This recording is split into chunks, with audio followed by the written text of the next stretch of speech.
Warren Buffett says the definition of investing is foregoing consumption today with the expectation that you will have more in the future. Look at Warren Buffett, we look at Elon Musk, we look at Jeff Bezos.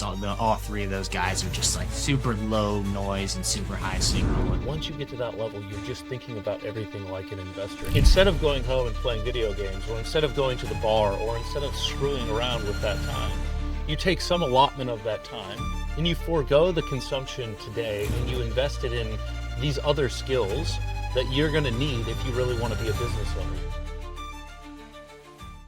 This week, Jake and I had another Move Right meetup with some guys. Another great meeting. A lot of good stuff came out of that. We're going to cover, basically recap what we learned, what we went over in that meetup, with the chief principle being this idea of allocation of resources. You know, it's a skill that we have to develop, and it's something that we don't really get taught in school. And yet the people who create the most success in life and really, I think, do the most good in many ways are ones who are just masters at allocating resources. And so Jake and I are going to kind of recap and cover some of the ground that we covered in our last meetup, because I think that the concepts that we talked about and some of the things that we wrestled through and tackled really could help anybody who might watch or listen to this. And so with that, Jake, thanks for being here. Excited to have another chat. Yeah, thanks, man. I think that one thing that we talked about before that's really stood out to me and came up in this conversation this last week is, we only have so much time, we only have so much energy, we only have so many resources we can expend. And I think that that's really where this idea of becoming a chief allocating officer, as you called it, which I think was so good, really comes up. Is like you gotta really hone in, you gotta focus like at like a laser beam into this idea of allocating. And there's the kind of organic way this came up in this conversation was one of the guys, his business is basically outgrowing the way he's currently operating, and it's scaling to an extent where he's running out of he's got to master this idea of resource allocation. And then it came up in examples of, we look at Warren Buffett, and we look at Elon Musk, we look at Jeff Bezos. All three of those guys are just like super high impact, super low noise and super high signal, if you could say it that way. And I think that what I would like to get from you is kind of this idea of how do you take those principles, those chief allocating principles, because I look at you right now, I think you're doing it really well. And I aspire to have that same kind of feeling, not at the scale of those three guys, but at the scale of like the smaller businesses and, like really applying those principles to these kind of smaller ranges. Yeah, I mean, those guys are obviously as good as it gets. People don't really understand because, again, I think it's something that we don't actually talk about or teach on. But at the end of the day, like Elon Musk is maybe the best capital allocator of our generation, right? Warren Buffett's probably the best capital allocator of the prior generation. And Jeff Bezos is a great allocator of capital. And so if you think about those guys, maybe not as much Elon Musk, but think about, let's say, Mark Zuckerberg. When Mark Zuckerberg started Facebook, it's like his skill set probably was not great capital allocator, right? His skill set was, hey, I know technology and I'm going to create something that I think people want. And his skill set maybe was more operator, which is what we talked about in our meeting, because for most of us, we don't start out as allocator minded, right? We start out as operator minded. We start out as, and it's the same, like think about in your family. You're just trying to figure out how to operate this organism that you're building. And so what ends up happening is if you're successful in operating, eventually you outgrow. You get to the point, and I mentioned it in our meetup, where it's like a hockey stick graph, right? It's like a stock graph. If you zoom out far enough, if it's a good company, it's going to kind of gradually grow, and then eventually it's going to hockey stick. And it's right at that inflection point where the hockey stick wants to start going vertical. That for us as the leader, as the operator, our skill set has to have been developed enough. Our potential has to get developed enough to where we can make the transition from from off operator to allocator, because allocation is really about leverage, right? If you really think about now, if you look at Elon and Jeff Bezos and Mark Zuckerberg and Warren Buffett, like the reason that their wealth continues to grow is because they all are in this allocation mode that creates leverage. And so they're looking at it and they're going, where can I invest this capital? Where can I put this capital to work where it has the highest probability of the result being that more capital is created? And I think that that principle applies to basically everything in life. Think about in your health, right?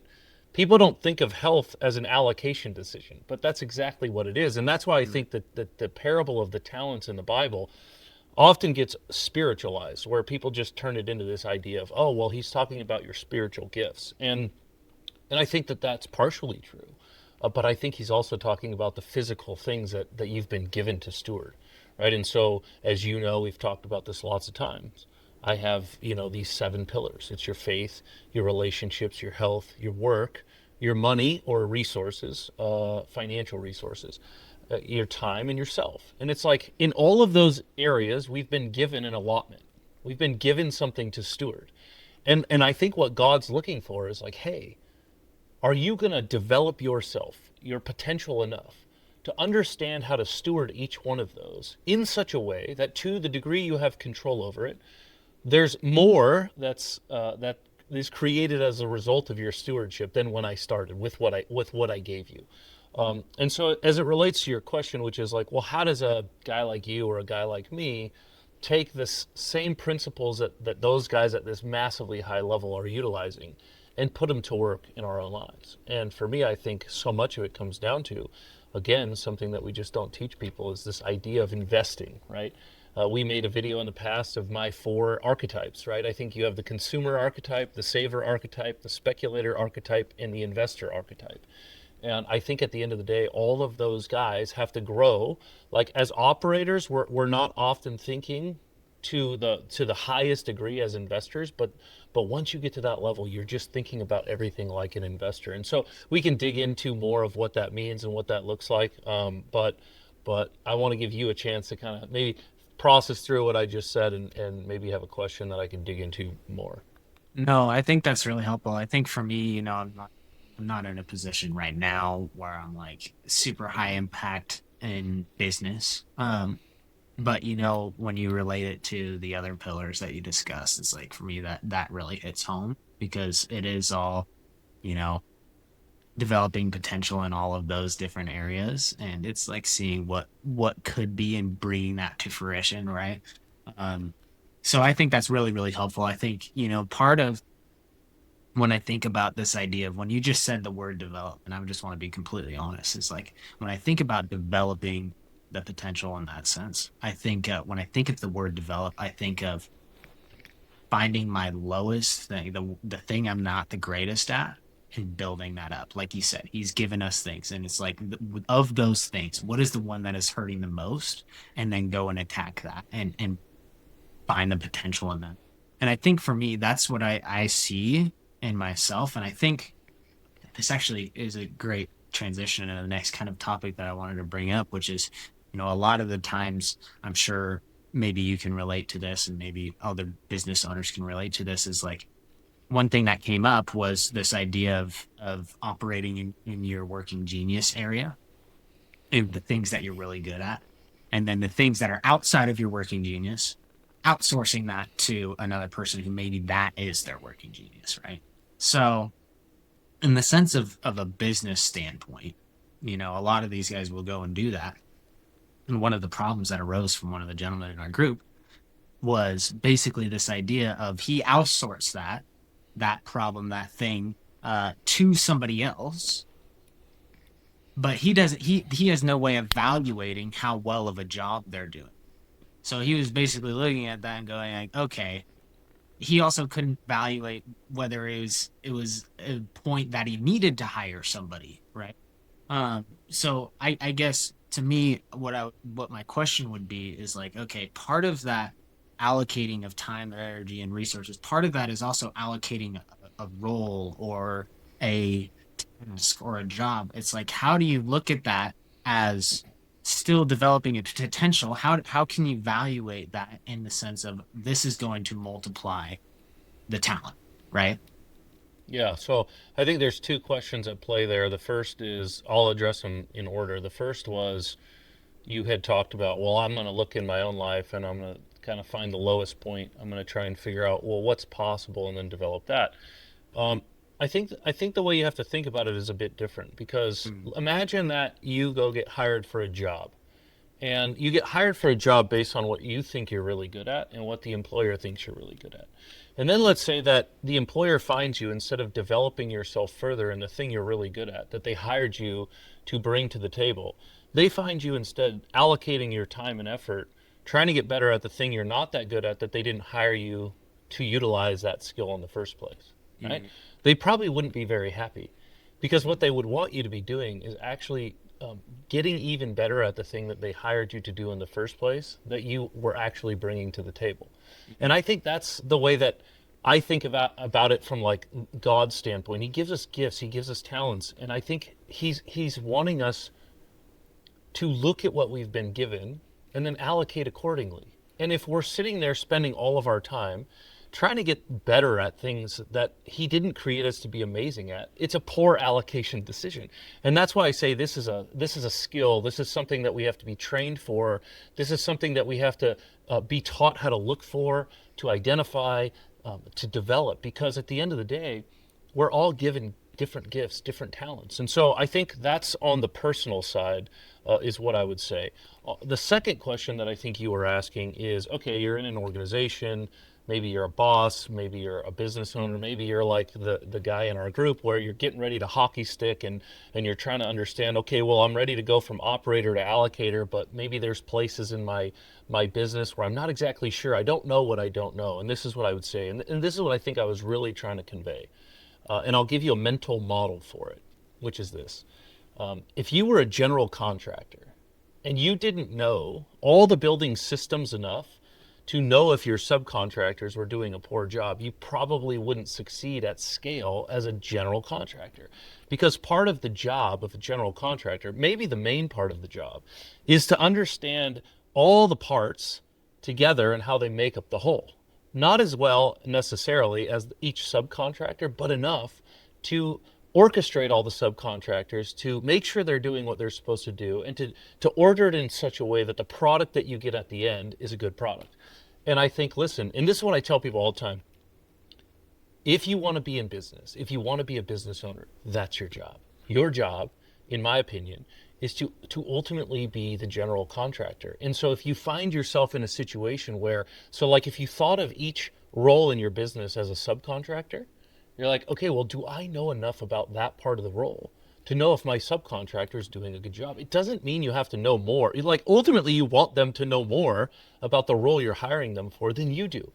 But you want to know how that role fits in the as a part in the sum more than they do, because ultimately what you're trying to orchestrate is you're trying to put them in places where they're very focused on a tunnel, right, on this thing, and part of your job is to help that thing fit in with all these other things. And so that's where I say, like, operator, sometimes the operator gets really focused on like the role they've been doing, right? And so for some business owners, the role that they might have been doing all this time was they're really good at sales and marketing. And so they just got, I see this all the time. They're great at bringing money through the front door. And then they completely don't have a clue on what's going on behind the scenes. And what I see so often in those instances is they ultimately get to a point where they cannot scale anymore, because that role that owner is playing needs to mature into more of a general contractor than a sales and a marketing guru. And so, okay, well, maybe you don't want to do that. Then maybe you should take on a partner. I mean, there's ways to get around it. But my point is guys like Jeff Bezos, guys like Warren Buffett, guys like Elon Musk, they just get to a point where as things are growing, I think, this is my opinion, they understand more and more that their role is to look at things at 50,000 feet and to align the path, like mapping from this point to this point, more so than being the guy driving the car, as it's going turn by turn. No, that's super helpful. I think for me, I wrote down one thing that you mentioned there in the middle. And I think what I'm seeing right now, if I could just lay it out, I'm seeing almost two different groups of people so far. Not necessarily groups, but you talked about it a little while ago of like there's this inflection point where a business owner needs to change from an operator into an allocator, right? Being the general contractor. And I can relate to that so heavily. It's like when I'm running work on a job site, it's like I'm never gonna know as much as the 60-year-old plumber, and I gotta trust him to do his job, but I need to know enough that he's putting the pipe in the right spot, right? So it's like that sort of deal is definitely really interesting to me. The part that you mentioned about if you're getting hired, I wrote it down. If you're getting hired for a role and you're sitting there and you're developing the skill that they didn't hire you for, then they would not be very happy with that. And I think that's really interesting because I think that is the separator. It's like if you're getting hired for a role, they want you to be the specialist in that role. You need to be the 100%. You need to be the 60-year-old plumber. If you're hiring a 60-year-old plumber and he's sitting there trying to figure out how to put wire nuts on, then you're probably not going to want to hire that plumber. So I see that part 100%. I think I think that you nailed it right there really well. And I think that for me, wanting Can I say? to go ahead. Oh, I don't want to cut you off, but what I want to say is, yes, if you're getting hired for that role, then while you're at the job, the employer is desiring and expecting you to develop yourself, and that, many times they will invest in the development of you for that thing, because they do want you to become the 60-year-old plumber, and there's nothing wrong with that. But let's say that you're somebody who's like, hey, I like plumbing, but I don't want to be the plumber tactician for the next 40 years. I want to grow, and I want to mature into a business owner. And this is where, again, it comes down to allocation. So as a practical example, when you get home from your job, you can choose to allocate your time into just playing video games or Mm.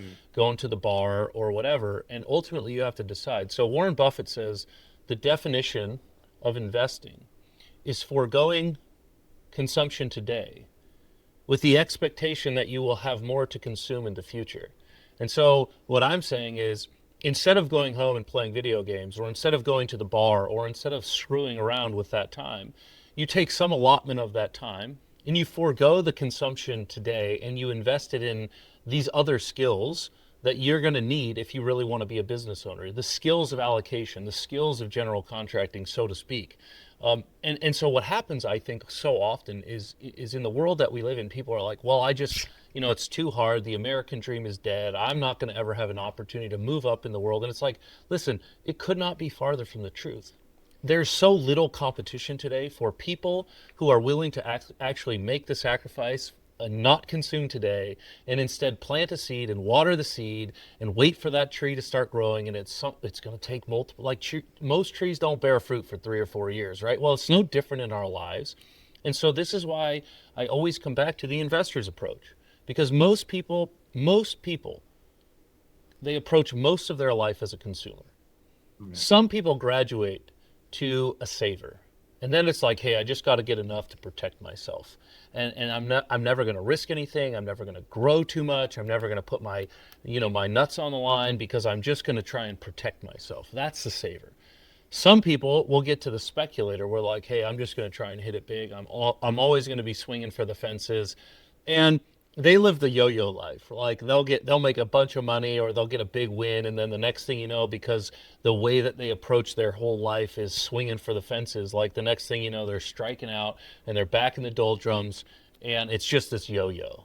And then you have these people who they're like, hey, I'm a plumber now and I'm gonna be a dang good plumber, but I'm gonna invest some of my time outside of my working day into developing myself to become who I want to be the business owner, to be the allocator, and it's like, and yes, it takes sacrifice, but there's so few people who are willing to do that day in and day out that your competition is like almost nothing today. And I would just encourage people, if they're watching or listening to this, you can do it. And if you can keep in your mind, like if you really think about this, the person who's going to have the hardest time being replaced in the next 20 years is the person who understands how to do many things. They have many skills. And that's where I think, like, if you're a general contractor and you're really good and you know all the trades to a degree where you can be effective, if for some reason something happens in your general contracting business and things don't work out, like, well, you could probably go find a job in several other trades. Like, maybe not at the top, but somewhere. And I think that's, how we need to approach our lives is the more, and that's why I say, like, so much of our call was focused on, we got to become allocators, because everything comes down to, do we know where to harness and direct focus, time, energy, attention, resources, etc. No, I think that's really helpful. I wrote a couple things down. I think this idea of the investor's approach, I think for me is being brutally openly honest, is like I'm definitely like I in the past I've just been such a on the consumer speculator side of it. I'm like cryptocurrency is sick, let's go get into it, like that sort of thing. And I played that role for a little while there, and for anybody listening, the quote that kind of really has helped me is this idea of the best time. You brought up the trees idea. It's the quote is, the best time to plant a tree was 20 years ago, but the second best time is right now. And I think that's really interesting. It's like it's okay to sow seeds now. You're not too late to the game. The game is only just every single day is a new chance to get into the game. Um, one thing I'd like to push you on, and maybe you can explain it a little bit more, is one thing you've said in the past is there's always going to be a point in time where you're going to consume. You're going to speculate. You're going to save. There's going to be, you can't disregard them completely. And maybe you can give some clarity to that in the sense of like when, because it's kind of a blurry line. It's like one thing I know about Elon Musk is he I don't know his cadence of how often he does it, but he says every once in a while he'll hop on and he'll play Diablo, which is a video game, for a couple hours, and he'll just do it to get this like total focus on one thing, because his life is just chaos. So he goes and he just drowns himself in this one video game.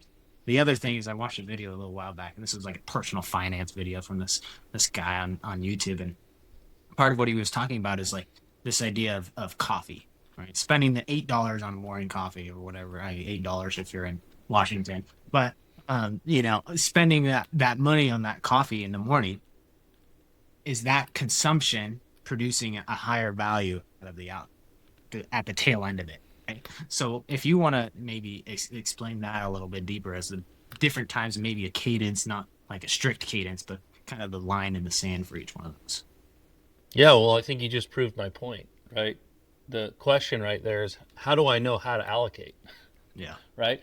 So it's like, this is literally my point, is we literally spend zero time teaching people how to answer those questions. So as an example, well, before I say that, I'll say it's not a one size fits all. The answer is different for everyone. Elon Musk can go play video games as much as he wants, because he's Right. created enough leverage in his life that the things that he's doing will continue to run at some high capacity if he wants to go play video games for 2 hours. And that's very different than if you're broke and you're constantly complaining and you're depressed and you're miserable, and you get home from work, and instead of sowing seeds into a better future, you're like, Right. I'm just going to check out, numb myself, and go waste my life playing video games, right? Like, one allocation decision is completely fine and understandable. The other is idiotic and self-sabotaging, right? Right. Listen, we all have to eat food. That's consumption. Okay, but are we going to go eat an extra 2,000 calories a day and be 40 pounds overweight and again be miserable and unhealthy and our body stops working? Or are we going to say, hey, I'm going to consume what I need, and I'm not going to consume what I don't need? And that doesn't mean I'm never going to have ice cream. It doesn't mean I'm never going to have, maybe a drink of alcohol. It just means that I understand that over allocating to those things is going to be detrimental to my future and to my family and to the people I work with and to, my ultimate purpose and the reason I'm on this earth. But that doesn't mean you can never do those things. And that's why I often have a hard time with, sometimes how things are portrayed in the Christian world, is because we talk about this all the time, like, because we're human and we desire to get rid of the friction, we go like, you can never do this. And it's like, Right. well, I mean, read your Bible, and wine's talked about fairly positively most of the time. addiction to wine and abuse of wine is not. And so those are allocation decisions. So Right. people go, oh, well, because I can't control my delegation or my decision on how to allocate things, I'm just going to allocate nothing. And that's fine if somebody wants to choose that. I'm not saying you can't do that or shouldn't do that. I'm just saying, like, I think the healthier way for most people, maybe not everybody, is to say, well, I'm just going to get better at allocating things. When I feel like, oh, maybe I'm, like, I do this. If I feel like, oh, maybe I've been having a few too many drinks lately, I just won't drink. And maybe I won't drink for 3 weeks and maybe 6 months, right? But it's like practicing practicing the skill of just knowing how to allocate things. It's the same thing with food. If I feel like, maybe I'm just not feeling as good as I want to, or maybe I've gained a couple of pounds, well, then guess what? I just reallocate for the next however long it takes to constantly stay where I need to be. No, that's super helpful, and I think that when I think about for me personally, it's like a lot of that this allocating principle is not necessarily on a business scale, even though that's what came up in our conversation. And I think it's the core principle was extracted and can be applied to pretty much any area of your life. Primarily for me, it's time right now, right? And so I think that's super helpful, and I appreciate that. So Yeah, well, if you're still here, appreciate you being here. Hopefully that discussion was helpful, beneficial. If you liked it, we'd love for you to let us know what you thought in the comments. Smash that like button. And if you got somebody that you know that you think could benefit from what we talked about, please share it with them. Again, if you would like to apply to participate in one of our Move Right meetups, you can do it at moveright.me. We'd love to have you. We're full right now, but we are taking applications and we are putting a waiting list together. Again, thanks for being here, and we'll see you next time.